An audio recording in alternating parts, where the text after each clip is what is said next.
You can't give me a single example of hateful content, not even one tweet, and yet you claimed that the hateful content was high. Well, that's false. No, what I claimed, you just lied. No, we have spoken to people who have been sacked that used to be in content moderation, and we've spoken to people very recently who were involved in moderation, and they just say there's not enough people to police this stuff, particularly around hate speech in the company. Is that what hate speech are you talking about? I mean, you use Twitter, right? Do you see a rise in hate speech? I mean, but just a personal anecdote. Like, what do you? I don't. Personally, for you, I would see I get more of that kind of content. Yeah, personally, but I'm not going to talk to the rest of for the rest of Twitter. So you see more hate speech personally. I would say I would see more hateful content in that. Content you don't like or hateful. What do you mean to describe a hateful thing? Yeah, I mean, just content that will solicit a reaction, something that may include something that is slightly racist or slightly sexist, those kinds of things. So you think if something is slightly sexist, it should be banned? No. Is that what you're saying? I'm not saying anything. I'm saying. Well, I'm just curious. I'm trying to understand what you mean by hateful content. And I'm asking for specific examples.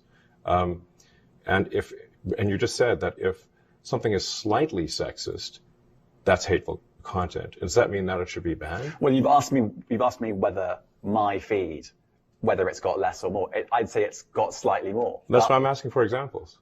Can you name one example? I honestly don't use.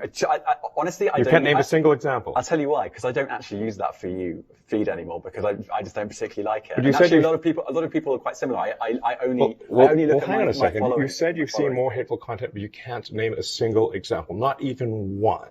I'm not sure I've used that feed for the last 3 or 4 weeks. And then how did you see the hateful content?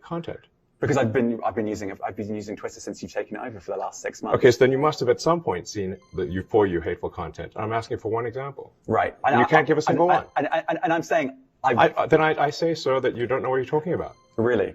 Yes, because you can't give me a single example of hateful content, not even one tweet, and yet you claimed that the hateful content was high. Well, that's false. No, what I claimed... You just lied. What I claimed was there are many organizations that say that kind of information is on the rise. Now, whether it has on my feed or not...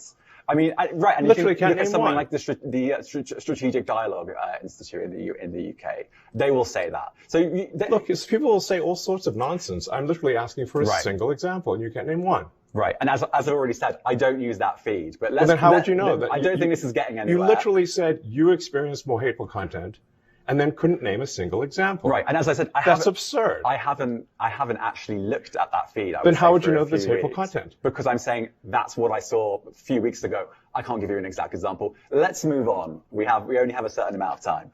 COVID misinformation. You changed the COVID misinformation. Has rules. BBC changed its COVID misinformation? The BBC does not set the rules on Twitter, so I'm asking you. No, I'm talking about the BBC's misinformation about COVID.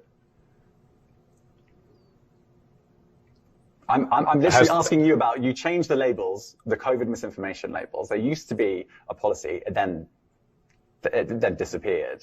Why do that? Well, COVID is no longer an issue. Does the BBC hold itself at all responsible for misinformation regarding masking and side effects of vaccinations, and not reporting on that at all? And what about the fact that the BBC was put under pressure by the British government to change its editorial policy? Are you aware of that? This is not an interview about the BBC. Oh, so... you thought it wasn't? I see now why you've done Twitter Spaces. I am not a representative of the BBC's editorial policy. I want to make that clear. Let's talk about something else. If you want to talk about the BBC, you too. All right, let's talk about something else. You weren't expecting that.